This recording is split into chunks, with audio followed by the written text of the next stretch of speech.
Bom, a criança, ela nasce, tá? Como o Murata já colocou, ela não nasce completa, tá? Ela nasce e ela continua o seu desenvolvimento. A criança, ela nasce com a sua energia, o Qi e o Xue, ainda não pleno. Os seus meridianos e os pontos não estão completamente formados. Os meridianos são tenros, são delicados, tá? Por consequência, a sua defesa ela é mais fragilizada, né? Então, toda a fisiologia da criança ela não está completa, né?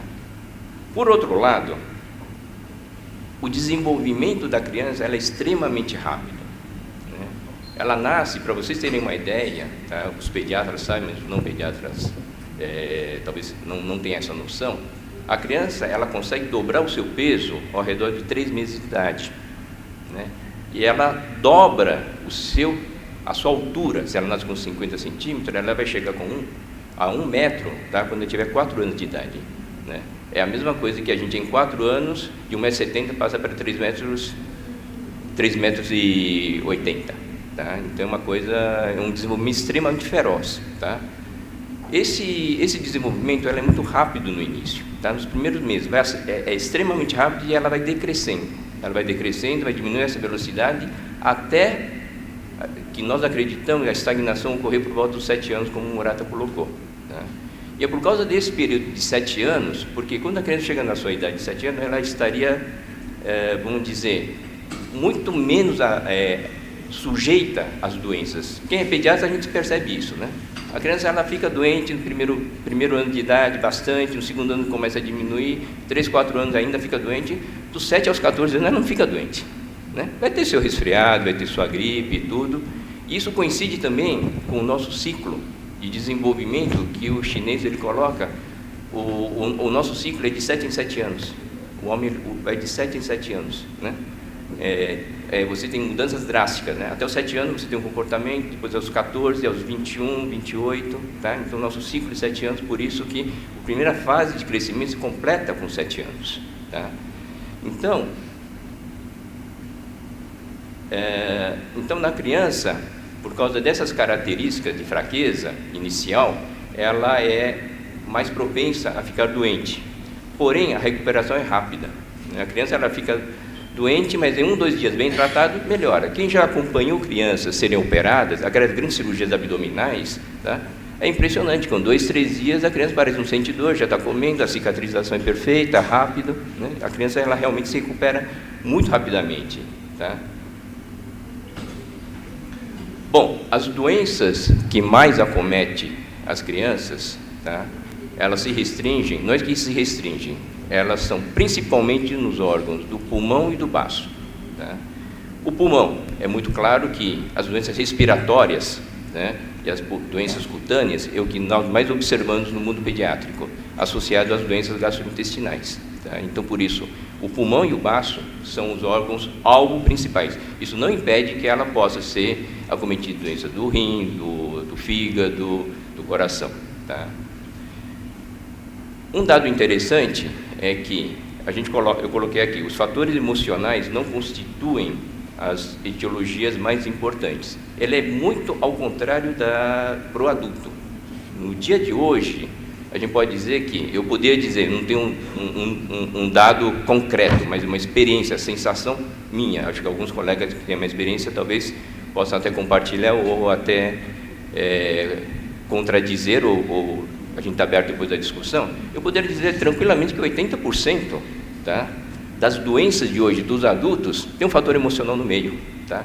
Ou como adjuvante ou como desencadeante. Aquilo que a gente pode perceber, né? Um cara ele infartou, um cara desenvolveu um câncer, tá? Por quê? Ele tem a parte genética, mas às vezes aquele gatilho que faz a pessoa ficar doente tem seguramente um forte caráter emocional. Porém, na criança existe também o caráter emocional, só que ela não é tão importante como no universo do adulto.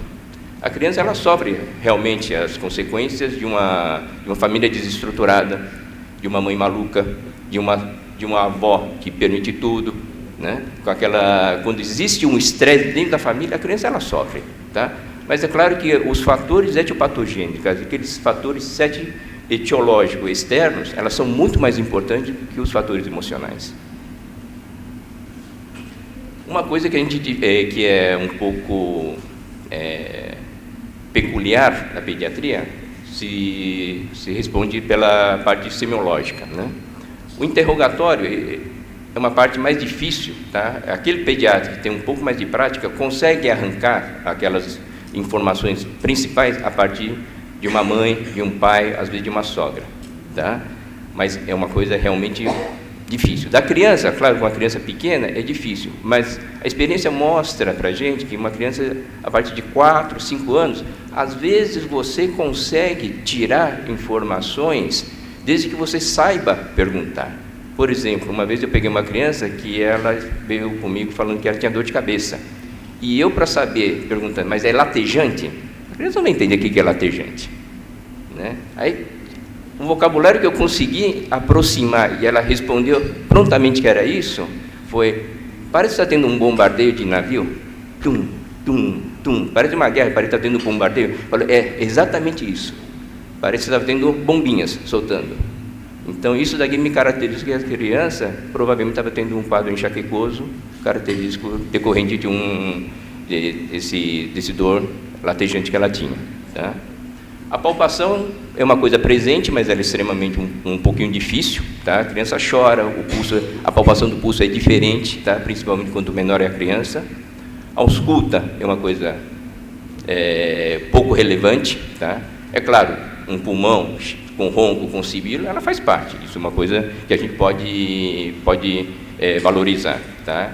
E a inspeção realmente é a parte mais importante, é você olhar a criança. Todo pediatra, eu acho que na primeira aula, pelo menos na minha primeira aula de pediatria, o professor chegou para mim: o importante para vocês é olhar a carinha da criança, tá? A criança está com febre, se a carinha está boa, não é problema. Se a criança está com subfebril, 37,8, mas com uma carinha feia, essa criança pode estar com uma meningite.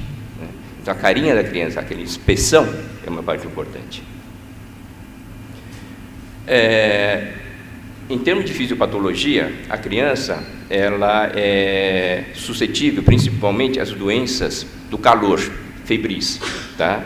E, da mesma forma que ela evolui para a forma febril, ela sara de uma maneira bem rápida, tá? Bom, na enurese, basicamente, nós temos a deficiência do rim, tá? Na qual nós temos que a bexiga ela é incapaz de reter a urina.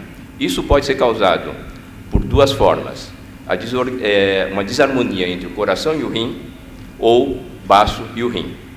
Na primeira forma, tá, nós teríamos aquela criança extremamente agitada, aquela criança ansiosa, hiperativa, com estresse emocional, na qual o fogo do coração ela consome a energia do rim, tirando a sua energia. Com a falta de energia do rim, você acentua a elevação do fogo do coração, perpetuando um ciclo vicioso. Na questão do baço e do rim, nós teríamos um rim. A criança ela pode já nascer deficiente, uma criança nasce com uma doença neurológica, ela não se desenvolve adequadamente, e essa criança ela vai ter um problema de controle, ela vai se desnutrir, tá? Ela pode se desnutrir, e que retroalimenta a questão, na qual ela retroalimenta a questão da diminuição da energia do rim, tá? Então, é uma doença congênita e adquirida circulando, né? Bom, o tratamento basicamente seria esse. O grupo de pontos principais, tá? Na primeira situação, na deficiência, na incoordenação do coração e do rim, poderíamos associar o C7, e esse daqui na segunda situação. A gente deixa para a discussão para mais tarde.